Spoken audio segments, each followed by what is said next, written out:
Հայաստանում քրիստոնեության պետական կրոն հռչակումից հետո վերացվեց նախաքրիստոնեական ողջ մշակույթը, այդ թվում նաև նախաքրիստոնեական դպրությունը։ Ստեղծվեց մի իրադրություն, որը աննախադեպ էր։ Եթե նախաքրիստոնեական ողջ դարաշրջանում Հայաստանում գոյություն ունեին տեղական գրեր, անկախ նրանից դրանք ինչ որակի գրեր էին, պատկերագրեր թե այբուբեն, ապա ներկա դարաշրջանում սեփականը վերացվեց եւ ամբողջ դպրությունը պետք էր վարել օտար գրերով միայն։ Այբուբենը որպես գիտական եւ հասարակական արժեք եւ համակարգ բարդ եւ բազմակողմանի է եւ բնականաբար նրա արժևորումը չի կարելի մի ուղղությամբ կատարել։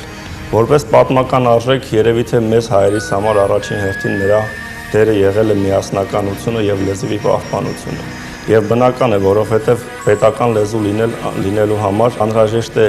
նաև գիր ունենալ եւ հայ ժողովրդի համար, որն այդ շրջանում չուներ պետականություն, գրի գոյությունը առավել քան անհրաժեշտ էր։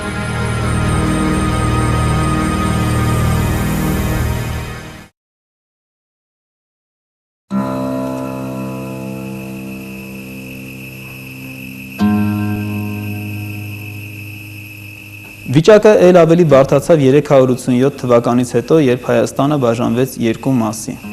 Ընդ որում, 2 տարի անց արևմտահայկական թագավորությունը վերացվեց ընդհանրապես Արշակ 3-րդ արքայի մահից հետո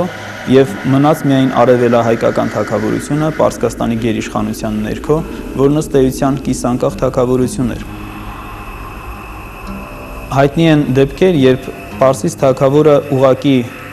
պաշտոնազրկում էր հայոց թագավորին, փոխարենը նշանակելով իրեն ցանկալի որևէ մեկին։ Այսինքն մոտենում էր նաև հայոց արևելյան թագավորության վախճանը։ Եվ նման իրադրության մեջ պատահական չի, ինչպես նշում է Մովսես Խորենացին, զգալով, որ մոտեցել է հայոց թագավորության վախճանը, իր հոգացության նյութը դարձրեց դա մի անձնավորություն, որը մեր պատմության մեջ հայտնի է Մեսրոպ Մաշտոց անունով։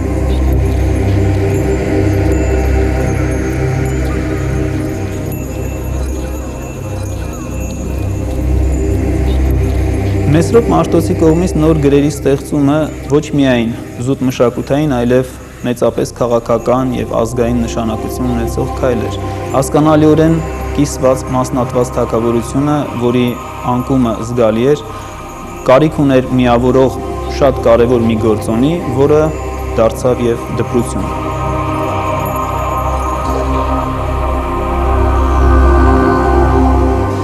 Այբուբենը որպես համակարգ բազմակողմանի է նաև թե որպես նշանների համակարգ, թե որպես հնչյուններին ստորադասված համակարգ։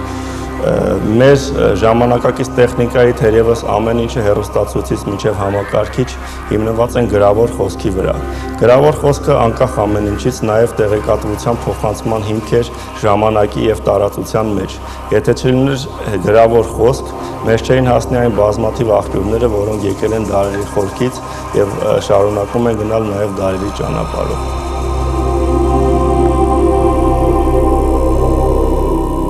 Երբ Մեսրոպ Մաշտոցը հայտնեց իր ծրագրերի մասին Սահակ Պարթև կաթողիկոսին եւ միասին ներկայացան Վրամշապուհ արքային,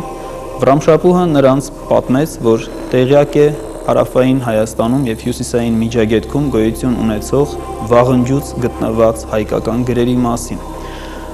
Անմիջապես առաքվեցին պատգամավորներ, որոնք գնացին եւ բերեցին գրերը եւ ըստ մեր մատենագիրների 2 տարի դրանցով սովորեցին գրել աշակերտները, սակայն բերված նշանագրերը չէին բավարարում ամբողջ հայերենի հնչյունային հարստությունը ներկայացնելուն։ 5-րդ դարի մեր մատենագիրները դժբախտաբար չեն ներկայացնում, թե այդ նշանագրերը, որոնք պահվում էին Դանիել անունով Ասորի եպիսկոպոսի մոտ եւ գիտության մեջ այսօր հայտնի են Դանիելյան պայմանական անունով, քանի տառ էին ներկայացնում։ Հետագա մատենագիրների մոտ, հետագա դարերի մատենագիրների մոտ կան տարբեր թվեր, սակայն սրանցից եւ ոչ մեկ այսօր չի կարելի հավաստի համարել։ Միանշանակ է մի բան, որ 2 տարի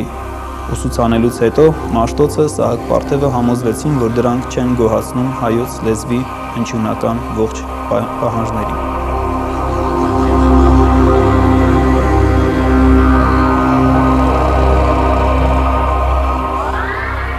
Դանիելյան նշանագրերի մերժումից հետո Մաշտոցը շարունակեց որոնումները, եւ այս որոնումների ժամանակ է, որ ասորիքում, ավելի որոշակի Եդեսիա քաղաքում 405 թվականին ստեղծվում են հայոց նոր գրերը։ Ստեղծվում է հայոց այբուբենը բաղկացած 36 տարից։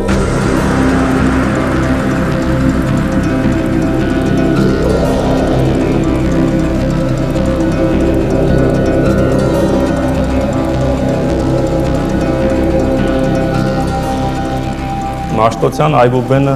ստեղծվել էր այնպիսի կատարելությամբ, որ շուրջ 1500 տարի գոյատևում է գրեթե առանց փոփոխությունների եւ իր կատարելությամբ ապշեցնում է ոչ միայն հայ ժողովրդին, այլև բոլոր նրանց, ովքեր ծանոթանում են այդ այբուբենին։ Այբուբենը առաջին հերթին կատարյալ է նրանով, որ լիակատար համապատասխանում է հայերենի հնչյունական համակարգին։ Չկա այնպիսի հնչյուն, որը չունենա իր տառը։ Եթե հայերենի այբուբենը համեմատենք այլ լեզուների այբուբենի հետ, ապա անմիջապես կնկատենք, որ մյուս այբուբեններում կան բազմաթիվ հնչյուններ, որոնք չունեն իրենց տառերը, իսկ հայերենում այդպիսի երևույթ գոյություն չունի։ Օրինակ ռուսաց լեզվում կան այբուբենում մի շարք նշաններ, պարզապես, եւ կան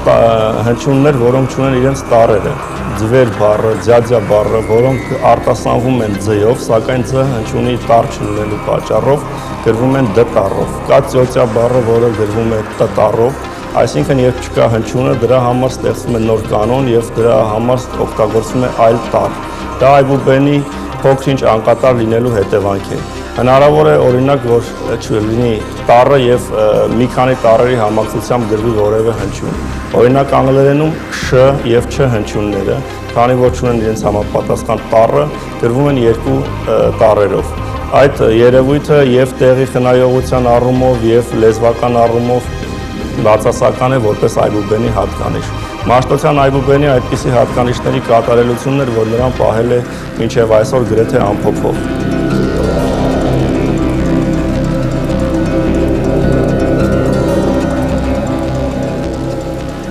Մեզ հասել է ստեղծման մասին մեր մատենագրությունից հայտնի պատմությունը, որ Մեսրոպ Մաշտոցը տառերը ստեղծեց տեսիլքով։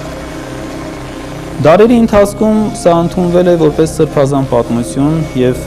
մինչեւ 19 եւ 20-րդ դարերը ընդունվել է միանշանակ ճշմարտություն։ Խորհրդային աթեիստական ժամանակներում կասկածի տակ դրվեց եւ փորձ արեցին դա բացատրել որպես ժամանակի կրոնական պահանջներից բխող ստեղծված առասպել։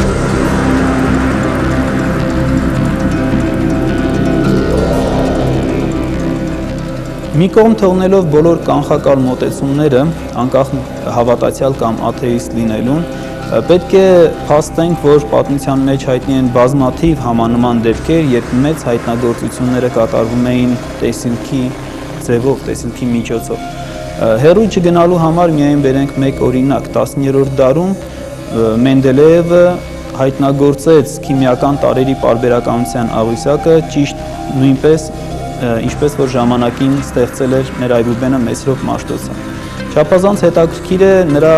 աշակերտ, ավագ աշակերտ եւ գործընկեր Ինոստրանցևի հուշերը այդ մասին, որը կարդալուց տպավորություն է ստեղծում, թե կարդում ենք հայ մատենագիրների տեղեկությունները Մեսրոպ Մաշտոցի մասին։ Ոչ քուն, ոչ արթուն վիճակում նա տեսնում է աղյուսակի ստեղծվել, ինչպես Մաշտոցն է ժամանակին տեսել գրերի գրվելը եւ արթնանալով իմի է բերում եւ ստանում է ամբողջական պատկերը։ Ինոստրանցևը տալիս է դրան շատ հետաքրքիր մի մեկնաբանություն։ Մոտավորապես մեկնաբանում է այսպես, ասում է սա մարդկային մտքի վրա երկարատև աշխատանքի հոգեբանական ազդեցության մի հրաշալի օրենք է, որին մենք դեռևս հասու չենք։ Այնպես որ անկախ այն բանից մոտեցումը աթեիստական է, թե կրոնական, տեսիլքը անշուշտ իրականություն է։